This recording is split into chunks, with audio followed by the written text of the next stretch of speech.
this abusive relationship, because it's very common that, there's financial constraints. You may not have access to your finances.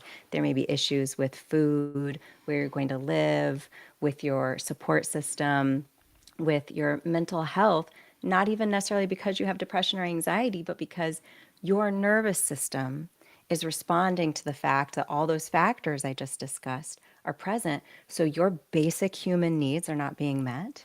You are not safe.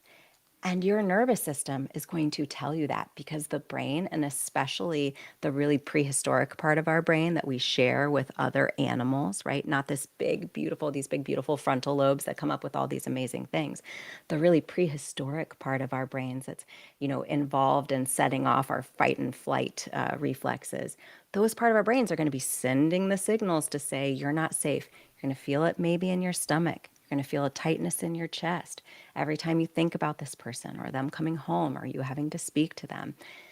That is not anxiety. That is a message from your nervous system that you're not safe, right? If there is something triggering that in you regularly, it's basically saying, pay attention to this. I'm going to keep telling you to pay attention to this until you listen to me. And unfortunately, if you don't listen to me, I'm just going to turn up the signal. And that signal, having cortisol and all of these chemicals running through your body, these stress hormones running through your body all the time, they're not good for you. But the problem is, the brain doesn't really care that it's long-term not good for you. It just cares about helping you survive this moment, because it is telling you, I'm not safe.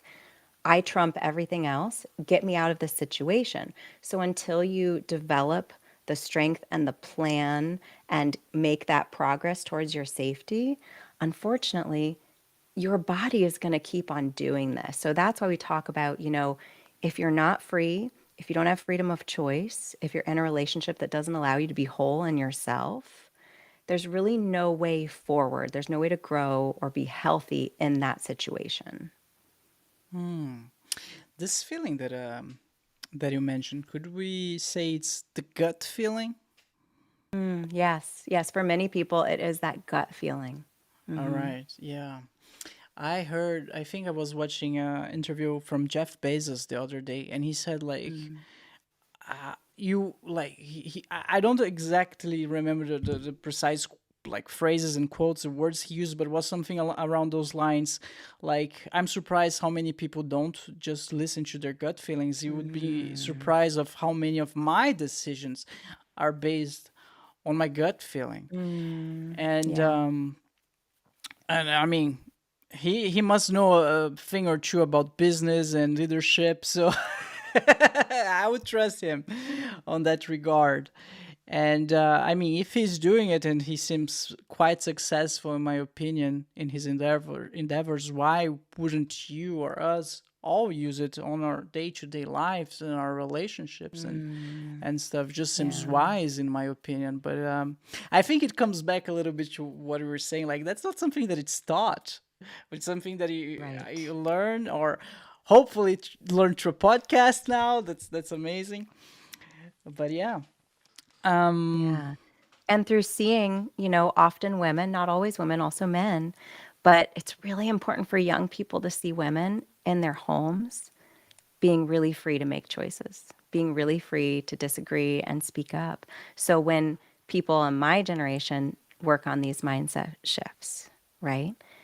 Then maybe they're not getting that education at school, but they're getting it at home. They're seeing moms able to disagree with dad. Mom's able to have a respectful conversation where she doesn't just go along to get along. And that's really important modeling. And that is going to, again, develop these ideas, concepts, and tracks in the brain of what is normal, right? Because if kids go out into the world thinking, due to culture or family system, that coercive control is normal, they're going to seek out a repeat of that because it feels like home, even though it doesn't feel good. So you said culture of control. Is that right? Yes, a culture of control and coercive control. When, sometimes it's quite common, it's a abusive tactic where instead of saying, you go do this, it's more like, well, you really want to do this to make me happy, don't you? Right? So that's where coercion comes in. And then it's so smart and it's so manipulative and harmful. Because then on the other side, and this happens to children, not just grown-ups, right? And then on the other side, they can say, well, I didn't tell you to do that. You made that decision. And you're thinking, did I make that decision? And then you think back to what you said, well, I guess I did make that decision. But the reality is, you knew what the decision you were allowed to make, right? Because this isn't the first time this is how this was termed to you. And you know what the consequences are of not going along to get along, right? Whether those be consequences of being stonewalled, of, receiving what we call the silent treatment, right, from someone who is really important to you in your life, or being physically reprimanded for that, which of course is illegal and unacceptable. But there's a wide variety of things that can happen, and for a child, being not spoken to by a parent is terrifying.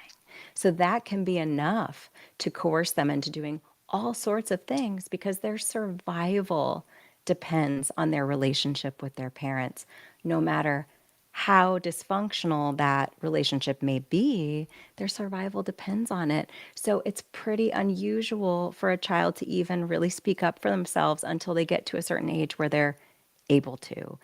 And that's why it's so important to show them, have these models around them. And that's a big thing that work I do. It's not just for my clients, it's for other generations of young people that are around them. When you teach them these new skills, those skills are going to be passed on and they are going to make the world safer and better for young people. And that's why I do what I do. And that's what I really hope and pray for. All right, so yeah,